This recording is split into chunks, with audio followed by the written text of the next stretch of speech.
अखेर रायगडला पालकमंत्रीपद मिळालं किंवा मिळणार असं चित्र दिसायला लागले. विधान परिषदेची निवडणूक पार पडली, आमदारकीचा प्रश्नही सुटला आणि त्यामुळं रायगडच्या पालकमंत्रीपदाचा मार्गही मोकळा झाला अशी चर्चा होती.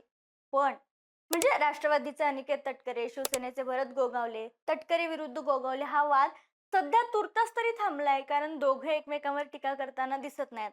म्हणून आता शिवसेनेनं राष्ट्रवादीनं सुटकेचा निश्वास टाकावा का असं म्हणण्याचं कारण दुसरीकडे महेंद्र दळवी यांच्या नाराजीचं आणि त्यांच्या मंत्रिपदाच्या मागणीचं टेन्शन घ्यावं. कारण रायगडच्या राजकारणात परत एक नवीन डोकेदुखी निर्माण झाली आहे. नेमकं काय सुरू आहे? कोण कुणावर नाराज आहे? रायगडच्या राजकारणात परत एक नवा ट्विस्ट आलाय का? महेंद्र दळवींना जर मंत्रिपद हवंय तर मग भरत गोगावले यांच्या मंत्रिपदाचं काय होणार? पालकमंत्रीपद मिळालं असलं तरी मग हा पेच जो दळवींना मंत्रिपद हवाय त्याचा पेच शिवसेना कशी सोडवणार? चला हेच व्हिडिओच्या माध्यमातून थोडंसं बोलूयात. नमस्कार, मी संजना मध्ये आपलं स्वागत. रायगडचं नेमकं काय करायचं असा प्रश्न सध्या महायुती, शिवसेना आणि राष्ट्रवादीला पडला असावा असं म्हणायला हरकत नाही.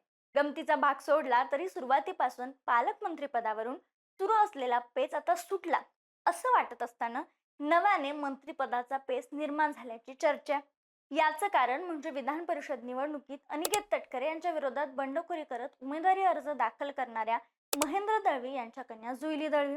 महेंद्र दळवी हे शिंदे गटाचे अलिबागचे आमदार आहेत आणि अनिकेत तटकरे किंवा तटकरे विरुद्ध दळवी हे राजकीय वैर अनेकदा सगळ्यांनी पाहिले. दोघांच्यातील राजकीय वास्तव कधीच जात नाही. एकमेकांवर दळवी अनेकदा तटकरेंवर टीका करताना दिसून आलेत. आता विधान परिषदेच्या निवडणुकीनंतर महेंद्र दळवी यांची नाराजी दूर करण्यात त्यांना अर्ज माघार घ्यायला सांगण्यास शिवसेनेला यश आलं. मात्र आता त्यांनी मंत्रिपदाची मागणी केली असं दिसते. अशा परिस्थितीत मग भरत गोगावलेंना पालकमंत्री पद दिलं तर त्यांच्या मंत्रिपदाचं काय? त्यांच्याकडे मग कोणतं खातं राहणार की त्यांच्यासाठी वेगळी काही भूमिका असणार? अशा अनेक चर्चांना उधाण आल्या. आता हे सगळं ऐकताना तुमचा असा थोडा गोंधळ होणं स्वाभाविक आहे. त्यामुळे मी सुरुवातीपासून नेमकं काय घडलं हे संपूर्ण घटनाक्रम समजावून सांगते. तर झालं असं की विधान परिषदेच्या निवडणुका नुकताच पार पडल्या. त्या निवडणुकीच्या वेळी भरत गोगावले यांना आपले पुत्र विकास गोगावले यांना राजकारणात आणायचं होतं. त्यांना आमदारकीचं तिकीट द्यायचं होतं इथून रायगडमधून. दुसरीकडे यापूर्वी इथून अनिकेत तटकरे अर्थात सुनील तटकरे यांचे पुत्र इथून आमदार राहिलेत. मग यानंतर इथं अनिकेत तटकरे की विकास गोगावले कुणाला उमेदवारी दिली जाणार? हा मतदारसंघ शिवसेनेला सुटणार की राष्ट्रवादीला सुटणार यावर चर्चा सुरू झाली. आधीच पालकमंत्री पद कोणाला मिळणार? तटकरेंना मिळणार की गोगावलेला मिळणार? यातून जो राजकीय वाद सुरू आहे त्यामुळं रायगडला अद्यापही महायुती सत्तेतून 2 वर्ष होत आली तरीही अजून पालकमंत्रीपद मिळालेलं नाही आणि अशात विधान परिषदेवरून हा वाद निर्माण होत असताना इथे एक स्ट्रॅटेजी आखली गेली. ज्या पालकमंत्री पदाचा वाद सुरू होता तो विधान परिषदेच्या आडून त्याच्यावर तोडगा काढण्यात आला होता. कारण जे पालकमंत्रीपद तटकरेंना हवं होतं त्याचा त्याग त्यांनी आपल्या मुलाला आमदारकी मिळवून देण्यासाठी केला. शिवसेनेने इथं डाव टाकला आणि अशी मागणी केली की जर अनिकेत तटकरे यांना आमदारकी इथून द्यायची असेल तर राष्ट्रवादीला, ही जागा द्यायची असेल तर रायगडचं पालकमंत्रीपद शिवसेनेला आणि भरत गोगावले यांना दिलं जावं. आणि तशी अट मान्यही करण्यात आली. त्यामुळे विकास गोगावले यांनी माघार घेतली आणि भरत गोगावलेचा लवकरच पालकमंत्रीपद होणार, इथला तिढा सुटलाय असं सांगण्यात आलं. आता खरंच असं होणार का यावर खुद्द भरत गोगावले यांनी आता स्पष्टीकरण दिलं. ते म्हणाले की एका कार्यक्रमात नुकताच एक कार्यक्रम पार पडला. त्या कार्यक्रमात त्यांनी हिरव्या कलरचा अर्थात ग्रीन सिग्नलचा जो काही पोशाख असतो हिरव्या कलरचा तो घालून आला होता आणि ते म्हणाले की रायगडचे पालकमंत्री पदाला ग्रीन सिग्नल मिळाला. अधिवेशन संपले की घोषणा होईल. मुख्यमंत्री, उपमुख्यमंत्री यांनी शब्द दिले, मी आज काय कपडे घातलेत त्यावरून समजून जा की ग्रीन सिग्नल मिळाला. माझ्या पालकमंत्री पदाचं नाव डिक्लेअर झाले, फक्त त्यांचा आदेश अधिवेशन झाल्यानंतर करू असं मुख्यमंत्री, उपमुख्यमंत्री महोदयांनी सांगितलंय. हळूहळू आम्ही सगळ्यांना जॉईन करतोय. सबुरी का फल मीठा होताय, बघूया आगे आगे होता है क्या, असं सूचक वक्तव्य करायला ते विसरले नाहीत. हे बघा, काळजी करण्याचं कारण नाही.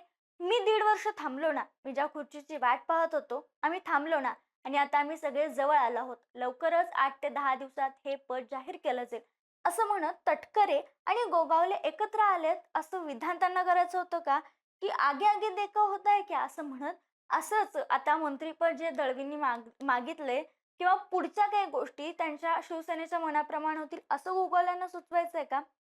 पण या सगळ्यात पालकमंत्री पदाचा भरत गोगावले यांच्या नावाचा तिढा सुटला असा विश्वास महायुतीत कुठेतरी निर्माण होत असताना आता शिवसेनेतून पुन्हा एकदा एका नव्या नाराजीची चर्चा सुरू झाली आहे.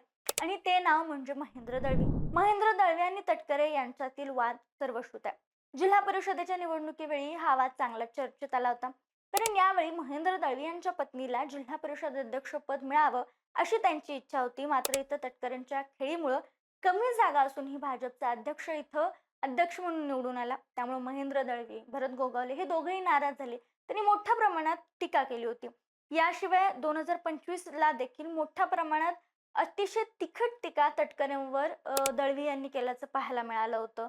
त्यामुळं महायुती एकत्र असतानाही भरत गोगावले, दळवी विरुद्ध तटकरे हा वाद काही संपत नाही आहे हे दिसलंय. आणि आता ही नाराजी तशीच सुरू होती आणि म्हणून महेंद्र दळवी यांच्या कन्या जुईली दळवे यांनी विधान परिषदेच्या निवडणुकीत अनिकेत तटकरे यांच्या विरोधात उमेदवारी अर्ज दाखल केला होता. पण नंतर शिवसेनेनं एकनाथ शिंदेंनी मध्यस्थ करत त्यांची मनधरणी केली आणि जुईली दळवे यांनी माघार घेतली. आणि आता रायगडचं पालकमंत्रीपद भरत गोगावलेच होणार असा दावा दळवे आणि थर्वे करत असताना दळवींची नाराजी काय हे समजून घेणे तर गरजेचं आहे आणि याबद्दलच थोरवे स्पष्टीकरण देत होते. पण नेमकं इथं नाराज ते काय? तर विधान परिषदेच्या निवडणुकीतून माघार घेतल्यानंतर आता दळवी यांची मागणी आहे की त्यांना एखादं मंत्रिपद मिळावं. कारण ते पुन्हा आमदार झाल्यानंतर त्यांना मंत्रिपद मिळेल अशी दाट शक्यता होती. त्यांच्या कार्यकर्त्यांनी तसा विश्वास व्यक्त केला होता. मात्र ते त्यांना मिळालं नाही. त्यामुळे आता आपण विधान परिषदेतून माघार घेतली, जिल्हा परिषदेला आपल्याला शांत बसावं लागलं, तर मग आता तरी आपल्याला मंत्रिपद मिळावं अशी त्यांची अपेक्षा आहे, अशी चर्चा आहे. याबद्दलच महेंद्र थोरवे यांना विचारण्यात आलं. सध्या महायुतीमध्ये सरकारमध्ये मंत्रिमंडळ विस्तार फेरबदलाच्या चर्चा सुरू आहेत आणि यामुळेच त्यांना संधी मिळावी असं म्हणलं जाते.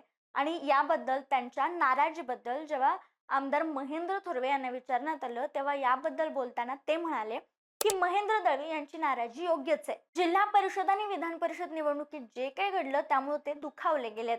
जिल्हा परिषदेत त्यांच्या पत्नीला अध्यक्षपदाची संधी देण्याचं ठरलं होतं. मात्र महायुतीतील मतभेदामुळे ते शक्य झालं नाही. कमी सदस्य संख्या असतानाही भाजपचा अध्यक्ष झाला. त्यामुळे ते नाराज झाले आणि त्यांनी भूमिका घेतली. त्यांच्या जागी कोणताही नेता असता तर तशीच भूमिका घेतली असती. पण त्यांच्या मंत्रिपदाबाबतचा निर्णय हा उपमुख्यमंत्री एकनाथ शिंदे यांच्या अधिकार क्षेत्रात असून तो निर्णय एकनाथ शिंदेच घेतील आणि तो आम्हाला मान्य आहे असे एका मुलाखतीत बोलताना महेंद्र थोरवे म्हणालेत.